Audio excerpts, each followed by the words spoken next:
Hi, just coming to you again today we're talking about 22Q. 11.2, we want to make sure that you remember this foundation, and because it's October 22nd, we want to bring that into the limelight. So we're here today to share that information with you. And as we stated last month, we're continuing every 22nd of every month. We're going to be bringing these videos to make people more aware of this particular disorder. And also the 22nd, they're starting a red shirt. They're trying to get that started to where on the 22nd of every month, everybody's wearing red shirts for awareness.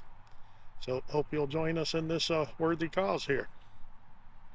Thank you. Welcome back. We are here to celebrate on October 22nd because we're bringing you these videos. And so today we came to a lake. We were thinking, what a great place. Kids love to come and spend the day at a lake and enjoy that, right? See, even kids that have disabilities and things like that. So we wanted to just kind of bring that awareness and give you that visualization so you could think about that as we talk about some of the children that are dealing with this disorder, trying to bring to light some of the symptoms that these children have. And so some children may have only one or two symptoms, while others can have several different ones. So a lot of children have like heart deficiencies, heart difficulties, and they have sometimes they have trouble eating, and sometimes that's with that cleft palate that some of the children have. So, and then learning disabilities, some students struggle at school that have 22Q, but then in the early years they struggle to learn how to walk. Some of their talking is challenged, and they talk later than the other children. So just want to bring some of that awareness to you. And they found that autism is very prevalent in children with 22Q, and they have trouble socially interacting with other children. So, when you go to a park or a place where you're trying to engage with children, those students are struggling with that. So those are just a few of the symptoms that these children are dealing with, and these families are having to deal with as they deal with this disorder. So we're going to continue bring 22Q into the spotlight. It's going to take all of us speaking out and all of us sharing all of our stories to make sure that everyone knows about it. So we're going to share a story about a family right now that's going to give you more information on how they are dealing with it and how they helped this organization. This month we're sharing the story of Carol Cavanagh and her husband Louis Cavanagh, and they want to share their story about their son Louis, and how they have never stopped raising the awareness for 22Q. When their son Louis was born on October 21st, 1998, their lives were forever changed. Louis was their third child. Her pregnancy was the same as with her two daughters, but shortly after Louis was born, they were told he had a heart condition called tetralogy. He was transferred to a hospital with a NICU and released 3 days later. But after he came home, they noticed he was having jerking motions. They called the pediatrician to let him know something was wrong. They'll never forget the day. They went to the doctor's office and waited with her mom until he had an episode. Louis was readmitted to the hospital with no clear answer about what was causing these issues. His calcium level was 4.7, and he was later diagnosed with 22Q 11.2 deletion syndrome and hypocalcemia. 1 month later, Louis was doing well and was released to come home. And so, their medical journey began to learn more information on 22Q and how they could give their son all the tools needed to give him the best outcome. They contacted the Children's Hospital of Philadelphia looking for answers, where they were connected with Donna McDonald McGinn at the 22Q and U Center. Donna and her team gave them all the tools they needed for Louis and his medical journey.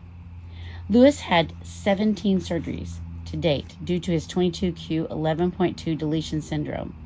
He had open heart surgery, scoliosis, several lengthenings, VPI, and ear tubes. His biggest challenge was the growing rod, which he had for 4 years due to his scoliosis, before his permanent rod was placed in 2014. He is now 5 feet 4 inches tall and loving his growth, especially since he has grown taller than Grandma. His courage and determination never failed to amaze their family. Now, Lewis is turning 25 years old and loves life to the fullest.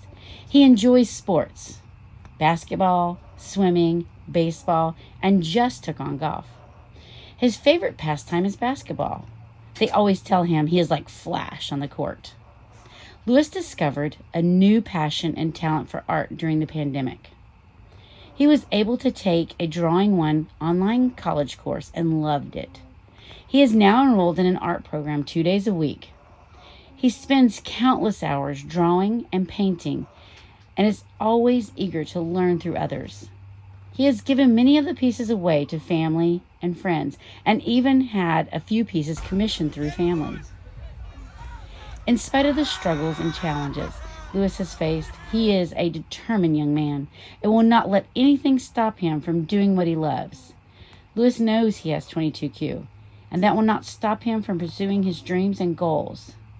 Though it may take longer and be more challenging, he has family who love and support him and will guide him to those dreams. This journey has inspired Carol to establish the International 22Q 11.2 Foundation in 2003, along with other parents and professionals wanting the best outcome for our children with 22Q 11.2 differences. This has changed not just their lives or their families, but all those who Lewis has touched through his charm, character, wit, and inspiring influence that he has on others. So the big campaign this month is to light up the night for 22Q. We're asking you to go online and look for the letter that you see in front of you, and you can send this letter off to local governments or organizations, and you're asking them to light it up on the 22nd of November in red. And so there's tips for doing this. You can save the letter as a PDF on your drive, and then open it and put the name and building number in the blank, and then send it if you have their email. Otherwise, you can print the letter and just mail it as a regular letter to the organization so that we can get this done right away. We're asking you to do this within the next week or so to those different organizations around you. We want to get everything lit up in red. And so you can see from this letter some of the places that were lit up last year. So join us in this effort. Thank you. Join us in spreading the word about 22Q 11.2 deletion and duplication during November's 22Q Awareness Month, the largest campaign of the year to raise awareness and funds for the International 22Q 11.2 Foundation. What's 22Q? Our goal during this month is to let the world know what a complex condition this is, how much support is sometimes required, and how these amazing, beautiful children overcome many obstacles to survive and thrive, not forgetting the few that are lost far, far too soon. We want the world to know all our stories and to recognize the beauty within these individuals. You are important, and we need you to get the word out about 22Q 11.2 syndromes. There are many ways you can get involved to make a difference and shine the light on 22Q. All right, so we have some of the upcoming events that are going to help get families connected. So one is called 22 and Boo, and it's tomorrow. So if you're in the Philadelphia area, it's going to be at the Children's Hospital from noon till 3. And also the annual retreat for families is down in Texas. So you have to be in Texas for that one. San Antonio. Yes, thank you. Yes, and so that's going to be November 11th through the 13th. So hopefully you're able to make that out. So there's a little bit of a cost with that. It's $75 per person, and then if you're out of state, it's $185. And that's going to be at the Morgan's Wonderland Camp. Oh, that sounds so exciting. Yeah. Yeah, so also just want to remind you that those calendars are still for sale. You can grab those. Those are great Christmas gifts. And also there's a campaign on Facebook, so please follow their links on Facebook. They're trying to fill the calendar with donations. So you just click on a date and then donate. So just be sure to do that, and check out our link tree for more information on 22Q. And which that'll be posted down below. Yes, thank you. Yeah, so we just want to thank you for watching today. We want to make sure that you go out and find your adventure, but remember to spread the word about this just genetic disorder and the amazing organization that supports these families all over the world. That also felt good. I'd say one of the biggest moments in my career. And the 45 session 2 years ago. That was a fun time. NBA is full of experiences, and I just take it in all day at a time. Exactly. Thank you for that. Thank you, man.